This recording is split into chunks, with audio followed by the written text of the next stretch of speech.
Hey, it's Drybear. We're continuing our series of making leveling builds for all of the classes in the game, and we're still on Warrior. And one thing that a lot of people had been talking about on my previous Warrior builds is that they really wish for a two-handed build that just is all about big damage and big slams. And after experimenting with it a bunch, I found one, but there's a lot to talk about on how to do it wrong. And definitely, I ran into that same wall that a lot of Warriors run into, where leveling just feels like a major slog. So we can talk about how to work through that and what you can do with the build and what some of the wrong choices are as well. So my goal when starting out with this build was to make a slam build. There's actually so many slams in the game. There's even 2 slams on the quarterstaff that work really well. And there's a whole bunch of mechanics, especially for the Titan Ascendancy, that are around aftershocks, which means you have a chance that when you slam, your slam will echo and slam again. And that mechanic is really cool.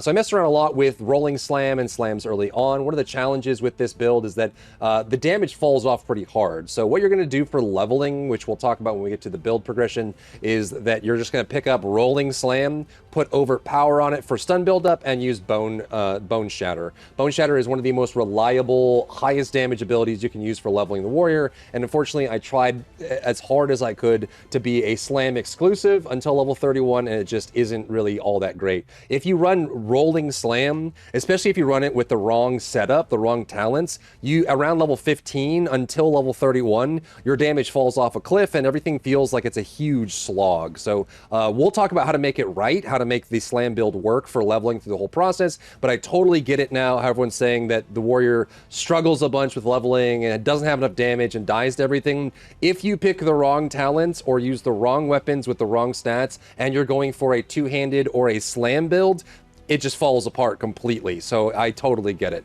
So for clearing for this, we're going to be using basically all the slams we have available. You'll be using, like I said, rolling slam. A rolling slam with a good two-handed weapon works beautifully until about level 15, towards the end of Act 1 on normal mode. After that, for the Act 1 boss, and then through Act 2, Act 3, if all you're, like basically through the end of Act 2, if you're only using rolling slam, it's going to fall off pretty hard, but we have some tricks that can fix that. And then for AoE, once you get to level 31, you can activate Sunder, you can activate Volcanic Fissure, you have Leap Slam available, and then further down the line, you can even do some of the bigger slams that I think work really well as well, that just make the slam build come to life. So once you get your Ascendancy around level 22, and in Act 2, you're able to go in and do your Trial of Sekhmet and unlock Titan for the shockwaves, and you can also, once you get to level 31 and you can unlock Sunder, the build takes off, but you're going to have to make sure that you're planning properly for those transformation windows to make things work. The main reason I like this build is if anything you hit is going to die if you build the build right. It's very strong. The damage is ridiculous.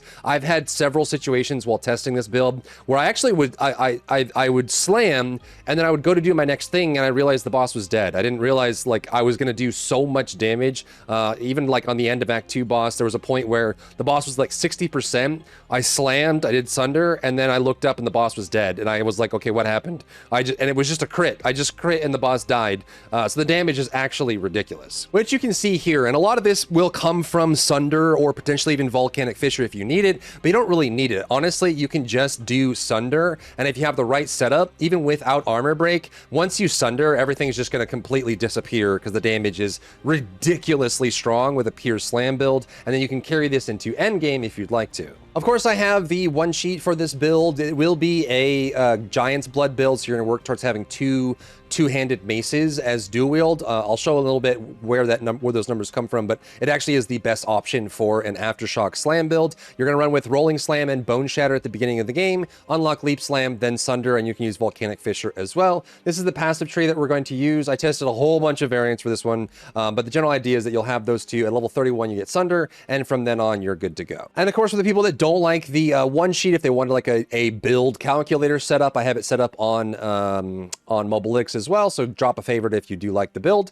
Overall, this has all these pieces here, and then it has the skill tree that we'll dive into in just a minute, all of that kind of put together. But both of these links I'll put down below in the comments and the description. All right, let's talk about the build and the build explanation, and also talk about what problems you're going to run into running with a build like this. Again, this is a Giant's Blood build. So if you don't know what Giant's Blood is, it is a keystone passive that makes it so you can dual wield two-handed weapons, but it triples the attribute requirements for this, so which means you're going to need a lot of strength to do this, and we will plan that in the build going forward. Now, I messed with a whole bunch of ways to make slams work, and the big thing here is that you can actually get the aftershock from the Titan passive along with some other aftershock procs here. These are additive and they do stack. So if you have these two nodes plus the Titan passive, you have a 38% chance to aftershock on every slam that you trigger. It won't aftershock off an aftershock, and it won't aftershock off any slams that you trigger through other means like Ancestral Warrior Totem, but you can aftershock if you're the one that causes the slam. Initially, it can aftershock at 38% chance, which is awesome. There's ways we can make those aftershocks bigger, do more damage, have lots of scaling there, but we are going to go for the two-handed overall. Now, I did a bunch of testing. The idea that I had was like, if we can't raise the aftershock trigger rate to a higher value, there's a very logical question of, is it better to do shockwaves with the aftershocks with a one-handed weapon and an offhand, dual-wielding one-handed weapons, using a two-handed weapon, or dual-wielding two-handed weapons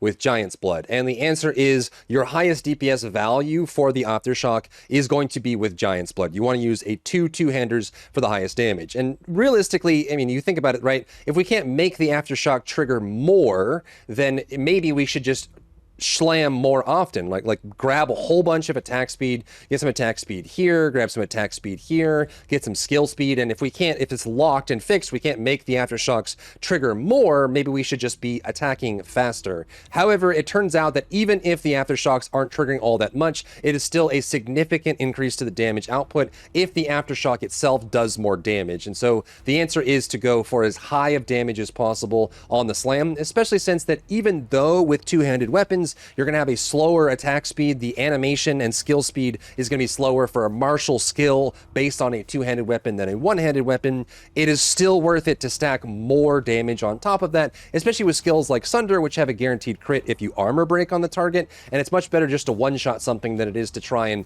you know, tip them away with really fast aftershocks overall. I tested all of this, and actually the answer is Giant's Blood. And also, there is a couple problems with the early start here. We are going to start with Rolling Slam. This is going to be your bread and butter basically until level 30. So you're just going to do this over and over and over. You're going to start with a two-handed weapon early on. Make sure you update that weapon as much as possible. Make sure it's as much physical damage as possible. You just want raw physical damage, added physical damage, get strength on your gloves, plus physical damage to attacks on gloves. And all you have to do is just do this.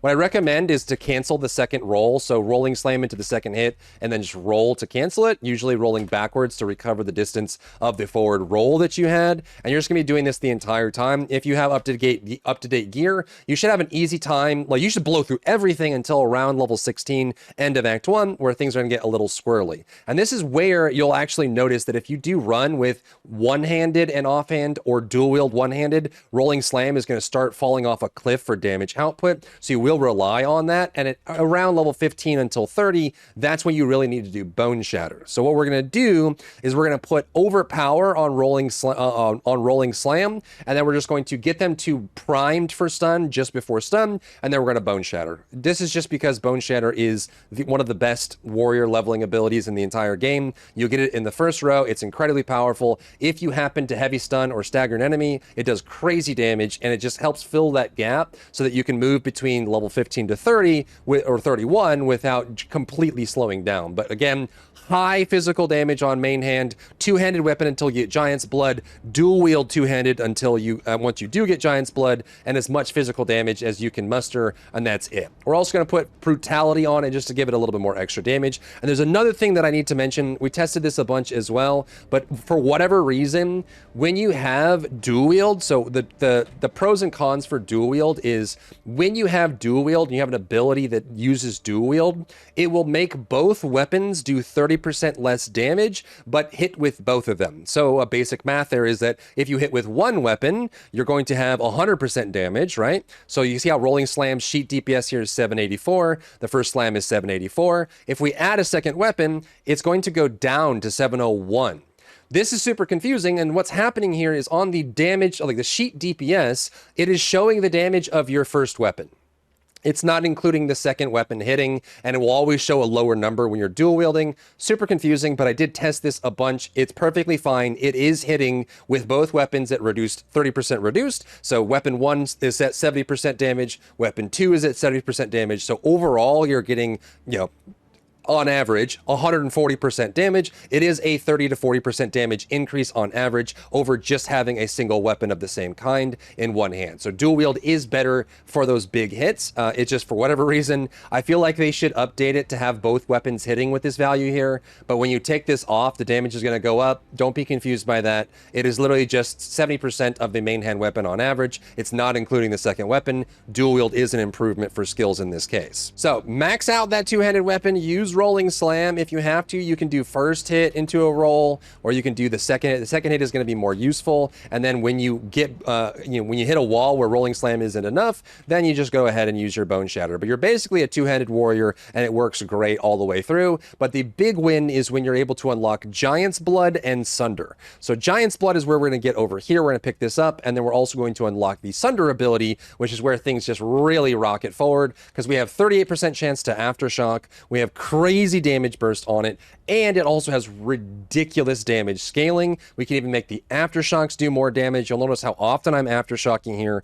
Things are just blowing. You're super slow, but you are a heavy hitter through and through, and you can just burn through big targets and AoEs in this same form. Now, there's a couple other things to know about for this specifically. You can also get, there's 2 slam abilities in the quarterstaff, and I did try this to try and alleviate the rolling slam fall off at about level 15, and it turns out that it's just not worth it, especially if we're going Giant's Blood. So like I said, you can go to the quarterstaff. Falling Thunder does fall into the slam category, and so does Vaulting Impact, but unless you're going elemental or you have ways to consume charges or apply ailments, in this case it isn't really a major increase over rolling slam, and because you'll have to respec later in order to get the strength you need for Giant's Blood, I decided that rolling slam is just better for leveling. You just got to supplement bone shatter as your follow-up just to make sure you get enough damage there, and then you'll be able to move into it there. But again, once you hit level 31 and you unlock Titan Ascendancy, everything's really going to come together. What I love getting as well is Momentum and Fist of War for Leap Slam. If you look in the bottom right corner, you'll see this red border appear around Leap Slam.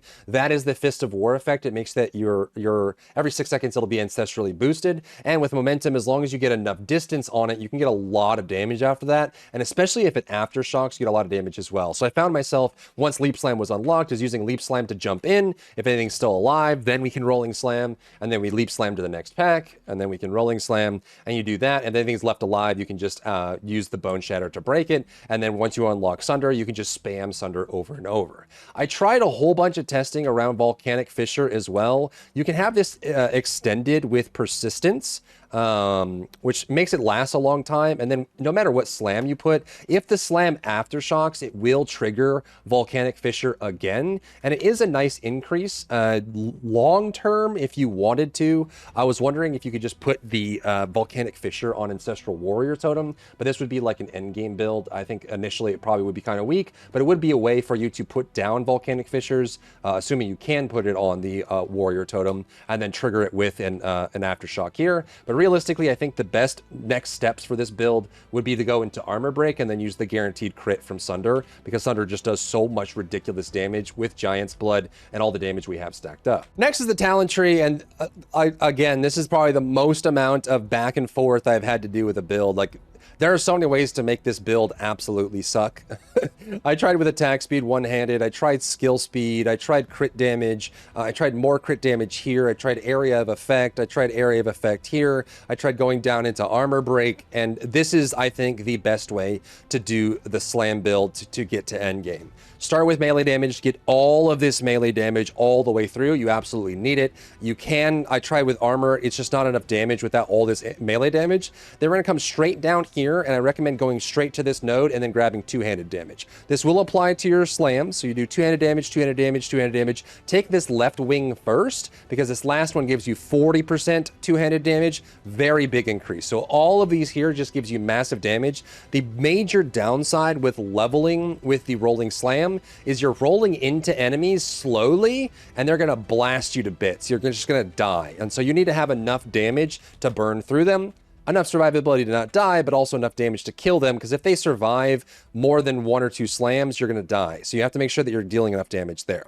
I also recommend while leveling, make sure you kill the ranged mobs before the melee mobs, as they will decimate you. So go to the backside, roll through the melee, get the ranged, and then come back around and get the melee. That'll help fix that. So we're going to pick this up, this two-handed damage, and then I would recommend actually just going straight for Giant's Blood.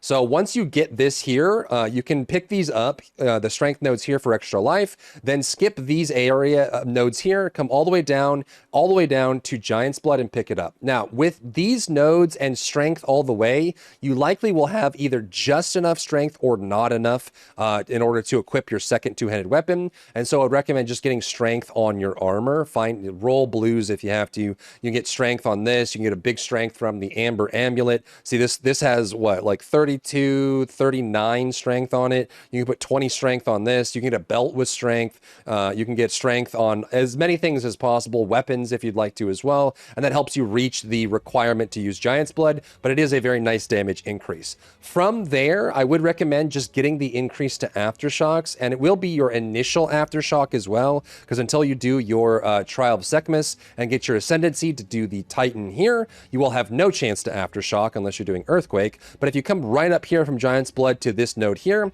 this gives you 18% chance to Aftershock on slams using maces, so you get that there. Then you can come back, pick up your area damage, Aftershock area damage, and then you can work your way from there. From that point, you have a couple major options to kind of fill this out. I think you do want just slam damage, two-handed damage, as well as some area damage. So there's some nodes here that are very good for area damage overall. Then you want to grab some two-handed nodes. You can grab these here, which are super useful. So if you want to come down here, maybe even get armor break for Sunder, come over and grab the increased two-handed damage and strength, which is going to be a big boon for you. And all of that added together is going to be really strong to give you the option that you need. You also do have damage against heavy stunned enemies, and you can also do immobilized enemies as well for melee damage, and just find more damage against heavy stun with stun buildup, because you get some crazy damage on stun buildup when they're heavy stunned, and you can one-shot them if they're heavy stunned for the most part. So that would be where you would go for Cruel and beyond.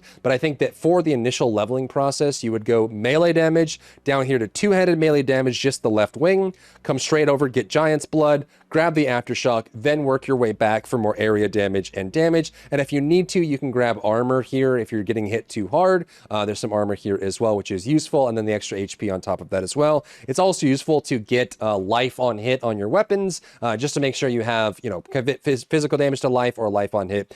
Specifically grants like a flat amount of life on hit. Since you're hitting so many enemies at once, will make this build feel a lot better as well. And when it comes to Ascendancy, you want to go Titan for this. It has the most synergy. You'll get area of effect for slam skills, chance to Aftershock for slam skills. This is additive with the ones we have over here. So if you have this initially before your trial, you'll have 18% chance to Aftershock on slams. When you add this node, it will be 38% chance to Aftershock, which is a notable increase when you're doing two-handed weapons with Giant's Blood. It makes the damage burst go really, really high. Then you have increased area of effect, and then you have a chance for ancestrally boosted slams every other slam. So this support node that we use for Leap with Fist of War, ancestrally boosted gives it bigger area and 20% damage, and this applies to every second slam. So what you can do is spam one slam, or you can Leap Slam in and then Sunder, and the Sunder will be ancestrally boosted, and you'll get some value there. From that point on, I think it is worth going towards heavy stunned enemies like this one here. You won't be able to reach this until end game, because you'll get your first 2 points from Trial of the Sekhmet, your next 2 points from Trial of Chaos, and your remaining 4 points will come from endgame. So you will be able to get stun buildup, crushing blows, stun buildup, damage against heavy stunned, but I think that these are probably your best option, though you could always just get, HP regeneration, or you can get strength if you'd like, or even armor. But I think this gives you the biggest damage, because again, dead enemies can't hurt you in this case, so you're just trying to hit as hard as physically possible to burn the enemies down. So that's the build. This one was kind of interesting. I didn't think the slam build was going to work, and it really was. It only works when you max out the damage potential in one slam as high as you possibly can. Again, if you go one-handed or dual wield one-handed or one-handed and shield, your damage is going to be laughable after level 15. It slows down a lot. But if you just keep pushing higher and higher physical damage, make sure you kill ranged enemies first, and then you get the Aftershock rolling.